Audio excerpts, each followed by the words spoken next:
when somebody orders one of these devices, are you literally making each device for each individual? Is that So how it's working, or do you do any mass production at all?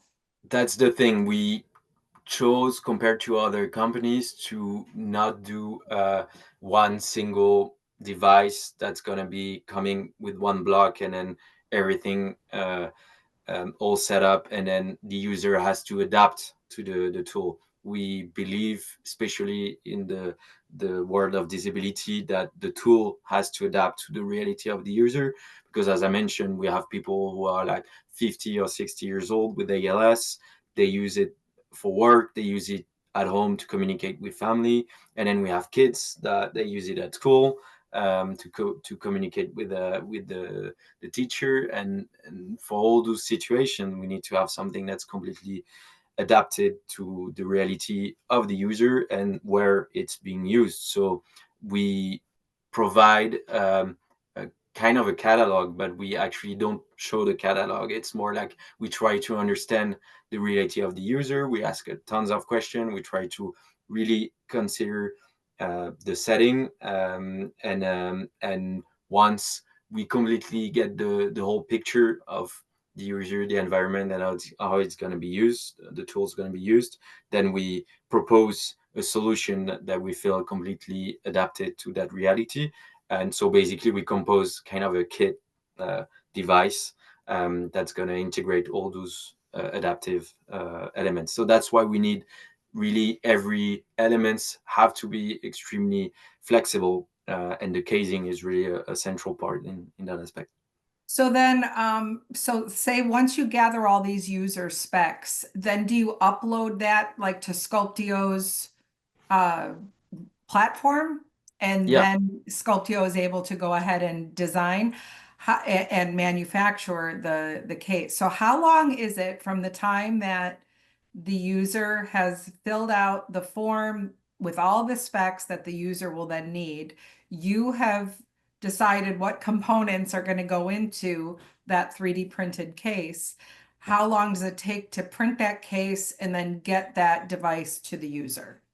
Yeah, Just I curious. think it's less than a week, or Oh, wow. Okay. at worst a week. But maybe Alexandre can compliment on this. But basically, we also have a one member of the team that actually lives nearby Sculpteo's office, so she comes every now and then just to collect the parcels directly. So yeah, it's very fast, I think. And how does the device manage power consumption? So what engineering solutions were used to ensure like sufficient battery life without compromising the size and weight of the Yeah. device? That's a really a complex element, and actually right now we basically recommend our users to very regularly charge their tablets, or even let it plug the entire day. Um, um, but it is not as perfectly adapted as some situations as we wish it would be. For instance, using it at school, then it's more complicated to let it plugged all day. So this is why we're actually about to start working on a new prototype of casing that's going to be much bigger, a little bit bigger, to integrate some extra elements. For instance, battery, an extra battery, to make sure that the battery life can be doubled, because it's very intensive, the eye tracker. And if the user use it constantly, then you have the eye tracker plus the screen that's consuming a lot of the battery. So having a double battery is very useful. And at the same time, we also have issues sometimes with people who, because the communication device basically speaks for the user, the speaker needs to be loud enough, and it's a problem if we are in an environment that's very loud, including a school class. So basically, the idea is to integrate speakers, extra speakers in the casing, to make sure that we can get a louder sound and adapt to the situation. So we have a certain amount of improvements that we need to integrate in the future, and we are already starting to work on it. Alexander, anything you want to add? No, I mean it's just showing how let's say adapted to additive manufacturing this project is, because they have no much limitation about the casing. If they need to add extra features, extra battery, extra loudspeaker or sensors and anything, it's a matter of changing the design, adapting it, but the system gives the flexibility to make it. It's interesting because when we think about customization in the medical area, we always think about patient specific, body shape specific designs, but it can also be obviously not only on like shape of a body or scanned parts and so on, but also on just the modularity of the components that you assemble together.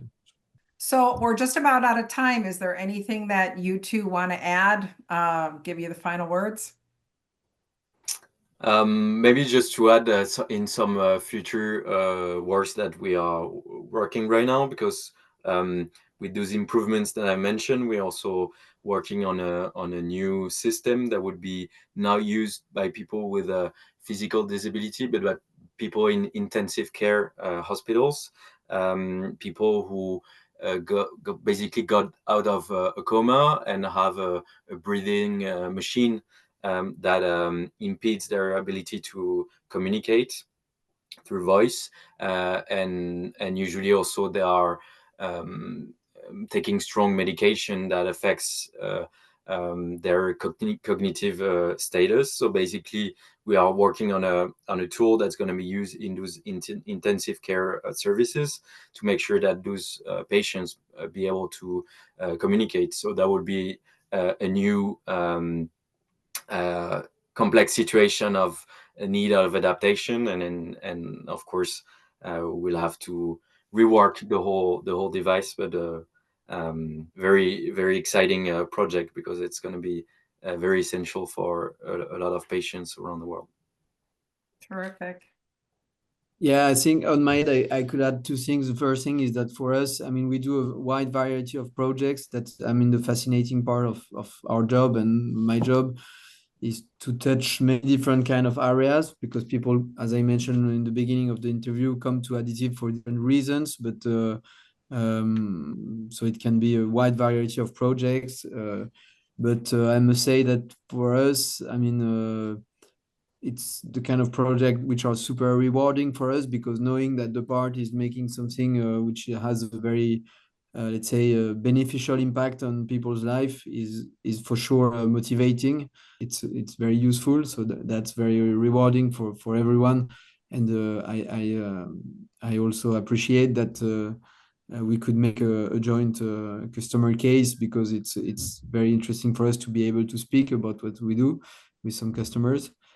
And the other thing I wanted to say is, of course, in the future development that you will have for, like you mentioned, for maybe other type of environments like hospitals and so on. I think that if, for example, you need to make a smaller device or integrate new components and so on, as I mentioned previously, we have the design studio, which is um, always willing to work on those kind of projects, because sometimes even doing the redesign, but sometimes just giving their advices and tips and so on, because it's most of the time it's quite beneficial for the production after, because we can integrate some good practices and good design rules in the thing. So if it happens, we would be happy to be more involved on the design, of course. Great. Well, thank you both so much for being here today. Until next time, I am Sharon Spielman with Machine Design. Stay curious.